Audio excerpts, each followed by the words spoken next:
was like, what is that noise? It's my, oh my god. I love this song so hard right now. I cannot even describe to you. It's called SVO. I am going to go see my friend Lauren and we are going to watch TV. Thank goodness. That'll be fun. I love Peters. Today I felt pretty lonely. It's the Sunday before I start my job. The 4th, May 4th, or the Saturday. Oh, okay. This is the burger. Come on, bro, I'm hungry. I've not talked about this, but I used to be anorexic. I got to a point where food just didn't sound good to me, and then my stomach got to a point where it like was decreasing in size, and then I like wasn't getting hungry, and then I wasn't eating, and I was really underweight, and I was like fainting when I was trying to stand up and stuff. Then that kind of evened out. I started working on it and being like, I don't dislike the way my body looks, so why am I? Then I was like, okay, I need to get to a healthy point. The first time I like sat up and I was like, oh my god, I'm gonna faint. I had to change something. I started trying, and also one thing, it sounds conceited, but I realized I had lost my bronchus. So I was like, I need to, so I got to the point where I was eating anything that I could, rice, like more like protein dense, carb dense foods so that I could have sustenance. Then I got into a relationship, and I have always eaten extremely healthy my entire life. I've grown up in a gluten-free, like organic household, and I was vegetarian in like a heavy meat-eating family. For dinner, I would have like rice and like a boiled zucchini or like broccoli, like really healthy. We were like an ingredients household. When I did have pasta, it was gluten-free with like plain marinara sauce. Then I met my ex-boyfriend, and he had an obsession with pasta, and one time I made this pasta dish and he just like fell in love with it, and so he kind of commandeered it for himself and was making it like every night. And it had dairy in it, which I wasn't used to, heavy gluten, which I wasn't used to, and he would serve me the same amount he served himself. And also I had like a weird relationship with food, because when I was younger, my dad would make me finish all my food. He'd be like, make a happy plate, finish all of your food. He was like, if you want to eat dessert before dinner, we never had dessert, but he was like, if you want to do that, that's totally okay. You just need to finish your food. You know, it's like I wasn't getting up from that table until my food was finished. So I developed like really unhealthy mindset with food. So when he would serve me these like big bowls of food, it sounds so simple, but it was like literally a compulsion to where I had to finish it. I would always tell him like, serve me less, serve me less. But when you're not in that position, you don't understand. It's like, oh, you know what? She needs to eat. She's too skinny, she needs to eat. Then 30 pounds later, you're like, oh, hold the fuck up, hold up. Also, we did not have a full body mirror in the house, so all I could see was here up, and where I was holding that was in my thighs. It was kind of like a wake up call when I went to go visit my family, and my grandmother's partner was like, oh my god, you gained so much weight, like, have you been working out? Like, what have you been eating? And I was like, I'm gonna go anorexic again. I was like, no. And at this point, I was biking like 7 miles a day. Then he asked if I was pregnant, and I was like, okay. I get the gist. I'm fucking fat. Then there was a difference in attraction levels. You know, when you're a girl and your boyfriend stops being as attracted to you, you pick up on that. You pick up on that. They won't admit it, but it's a thing. It's a thing. And I could tell he was like way less attracted to me, because he would always call me so beautiful, pretty, and like compliment me anytime I dressed up, and then suddenly I never got called those things anymore. But I would get compliments still, so it was like conflicting in my head. He would still be like, if I'd ask about my outfit, he'd be like, yeah, that looks fine, like that looks good. But like he would never look at me and be like, you look beautiful today. And so it made me really self-conscious. Yeah. It sucks, because like these are bodies and they change naturally throughout time, and I'm never someone who like looks at someone's body as like a point of attraction. I'm not really that physically attracted to humans. I can appreciate and admire the beauty in a human being, but when it comes to their body, I'm not like I never see a guy's body and I'm like, damn, cut me off a piece of that. Like never once in my life, like literally never. I'm like entirely attracted to what's up here, and like their face and like how tall they are or whatever. That's up. So it was really weird for me because I was like, wow, like, because I don't think that way. So when I experienced that, I took it pretty hard because I was like, damn, like if someone really isn't that attracted to me anymore because of just the way my body looks when my brain's the same, then I must look bad. Of course, there's other stuff that goes on in your life, but as someone who always had a really disordered relationship with food, that was really hard for me. And then not long after those things happened, like I was already trying to start losing weight, but it wasn't happening that fast. And then the relationship ended before I had gotten myself to a healthy relationship with food again.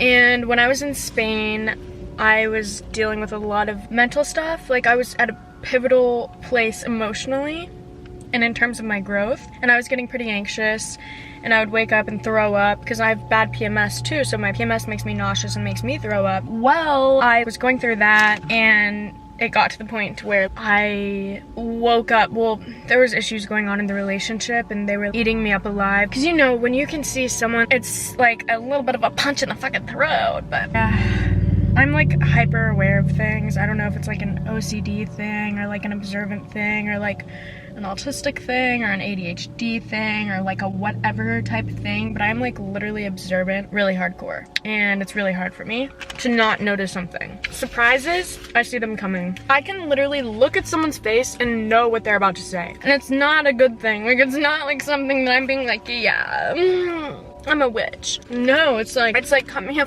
break, bro. I don't know where I was going with that, but things were coming to a head, and I think I noticed that, and I saw the love fading really fast. And I think that maybe I saw it before that person wanted to admit it to themselves. I don't know. Maybe that's wrong. Maybe they just didn't want to tell me. I don't know why people do that, but I started getting really bad anxiety. Really bad. Like, I would wake up in the morning so anxious. Sometimes my anxiety would wake me up and it would be so freaking bad that like immediately I would just vomit. I'm not even kidding you, I did not miss a morning for 2 weeks straight. And I hate vomiting. Like, it was really crappy. It was just like white stuff. Like, it wasn't. Anyways, so at this point everything's discombobulated. Then we broke up, and I did not know about you, but hearing your world, it's a really impressive thing. It's a really like I'm proud of that person for doing that, you know, because it takes a lot of strength to do that to someone. But hearing your entire world be like, you're not my person, I care about you, but I'm not attracted to you, and I definitely don't love you anymore. Like, I have love for you as a human, but I don't love you at all. It's a hard thing to hear, and it's a hard thing to not internalize. You kind of just sit there for a while thinking back to like all of the ways that you've fallen short. And when you're 20-30 pounds heavier than you ever have been, that comes up and that comes to your mind. And I have a hard time eating when I'm like stressed or sad or anything, so obviously I've been sad. I'm strong and I'm learning a lot of things about myself, and I'm, you know, and I have no animosity, like no hard feelings or anything like that. I've tried extremely hard let's put these on. I've tried extremely hard to lead this entire situation. Literally, the only steps that I take are steps laid in love. It's been the healthiest possible breakup of all time, but it's also been hard because I'm the type of person who, like, I care for people easily, but I don't genuinely, like, love people easily. For me, my definition of love and the way that I feel love is something that cannot be destroyed. It's like an energy, you know? So it's been tough to come to the realization of, like, if someone gets to the point to where they break up with you, they don't want you anymore. They don't like you. I know it sucks to hear, but that's not what they want. You're not what they want, you know? Like, the idea of being alone sounds more appealing to them than having to spend another second with you. Sorry. Oh my god, why are we doing this? It's like, who wants to eat after that? Who wants to eat after that? Bitch can barely get out of bed. And when I don't have a microwave or an oven, all I have is like convection stovetop thing, whatever. It's like Come on, man. What do you want me to make? Thank God I moved back to my hometown. A hometown, literally 20 minutes away in Austin. Lake Travis, duh. Well, thank God I have my favorite food here, the breakfast tacos. Or else I would have literally been decapitated, but you know, I did lose 15 pounds in 1 week. Just kidding. It was only 13. But yeah, I lost 13 pounds in 1 week. I don't want this video to be taken the wrong way because I'm realizing as I'm speaking that it could come off as encouraging. No, I think what I mean to say in all of this is no matter how much you love someone, that's one thing that I've learned after this, no matter how much you love someone, even if it's with every single fiber of your being, no one should determine your self-worth other than you. You and you alone. Because when you're honest with yourself, 150% honest, and I mean, to be honest with yourself, you have to be honest with others. But if you are all of those things, you're extremely honest with yourself, you can see where you were at as a human being and as an individual. It's like if you can be you 100%, be a good person, make a good mark on the world, be the best version of yourself that you can be, there is literally no reason why you should feel like you are unlovable in any sort of way. You know, like I saw this one quote on TikTok, you could be the most juicy, delicious, beautiful, fuzzy, furry, cute peach in the entire world. And if someone doesn't like peaches, they're not gonna like you, but it doesn't matter. What does that matter? You know that you're the best peach in the world. That's one thing the only thing that's gotten me through this is like, I realized, wow, like that was the craziest, greatest love that I've ever experienced. And it ended in such heartbreak and devastation. But I was thinking about it and I was like, but I'm proud of myself. Like, I never gave up. I always tried to be the best version of me that I could be. I always tried to make sure that that person felt love. And in the end, when they didn't want to be with me anymore, I still did everything in my power to make sure that they knew how loved they were. And that's something to be proud of, you know? That's someone that I would love. Like, I would love to be loved the way that I love someone else. We try so hard to be accepted by people in this world, but it's like, all we need is the peace of mind of knowing that we accept ourselves and that whatever greater power is out there would be proud of how hard we tried. And that's what's important, you know? Just because a guy thinks you're fat doesn't mean you're fat. Just because a guy thinks you're not pretty doesn't mean you're not pretty. Look at guys. Guys aren't even pretty. I question every single day why I'm not a lesbian.